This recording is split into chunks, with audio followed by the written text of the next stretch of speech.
Assalamualaikum warahmatullahi wabarakatuh. Nama saya Muhammad Azril Effendi, NIM 1919006 dari kelompok 7 Filsafat. Saya akan menjelaskan tentang positivisme. Jadi istilah positivisme ini digunakan pertama kali oleh seorang bernama Saint-Simon, yaitu sekitar tahun 1825. Nah, keyakinan dasar paradigma ini berakar dari paham ontologi realisme yang menyatakan bahwa realitas selalu berjalan sesuai dengan hukum alam. Nah, jadi paham ontologi ini kan tentang hakikat sesuatu yang ada. Jadi sesuatu yang ada ini selalu berjalan sesuai dengan hukum alam. Ini yang diungkapkan oleh Saint-Simon tentang positivisme. Jadi artinya aliran positivisme ini merupakan aliran filsafat yang menolak segala sesuatu mengenai metafisik. Jadi segala hal yang tentang metafisik ini tidak dianggap positivisme. Jadi seperti sesuatu tentang hal gaib itu kan tidak fisik. Jadi sesuatu yang bersifat metafisik ini tidak termasuk ke dalam paradigma positivisme. Nah, aliran positivisme ini tidak mengenal spekulasi sebagai sarana untuk memperoleh ilmu pengetahuan. Jadi positivisme ini berbicara tentang fakta, bukan membicarakan tentang opini seseorang ataupun peneliti ataupun siapapun. Jadi ilmu pengetahuan berdasarkan empiris atau penelitian. Positivisme juga menyatakan bahwa ilmu adalah satu-satunya pengetahuan yang valid dan hanya fakta-fakta saja yang bisa menjadi objek pengetahuan. Nah, jadi opini tidak bisa menjadi objek pengetahuan menurut paradigma positivisme. Nah, yang kedua, selain tadi Saint-Simon, ada salah satu ahli filsafat yang bernama Auguste Comte. Ini pada tahun 1798 sampai 1857. Nah, Auguste Comte ini sering disebut sebagai bapak positivisme. Dia juga berpendapat bahwa positivisme itu nyata, tidak khayal. Terus dia juga menolak metafisik dan teologi.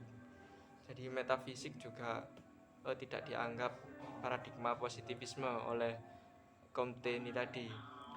Termasuk teologi. Teologi ini apa? Teologi ini pembahasan mengenai ketuhanan. Jadi yang tidak terlihat atau yang tidak fisik ini tidak diterima oleh Comte. Ini menurut pendapatnya Comte.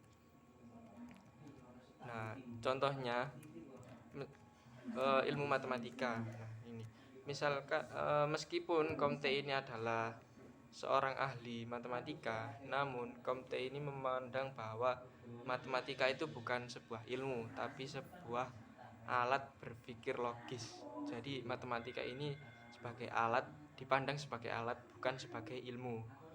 Karena matematika ini sifatnya adalah lebih ke pemikiran yang rasional. Jadi matematika itu digunakan untuk rasional, untuk menggali sesuatu yang fakta yang lain, kebenaran yang lain. Seperti itu. Mungkin itu saja penjelasan tentang positivisme. Nanti dilanjut penjelasan tentang post-positivisme. Terima kasih. Assalamualaikum warahmatullahi wabarakatuh. Assalamualaikum warahmatullahi wabarakatuh. Nama saya Nada Sofia, NIM 1919002 dari kelompok 7. Di sini saya akan menjelaskan tentang post-positivisme. Post-positivisme merupakan salah satu paradigma ilmu yang berkembang untuk mengatasi atau memperbaiki kelemahan-kelemahan dari positivisme. Menurut beberapa ahli, yang menjadi kelemahan dari positivisme adalah peneliti menitikberatkan penelitiannya pada observasi langsung. Jadi, hal tersebut dianggap jika peneliti hanya melakukan penelitian langsung, maka kemungkinan hasil penelitiannya itu sedikit banyak terpengaruh oleh persepsi si peneliti.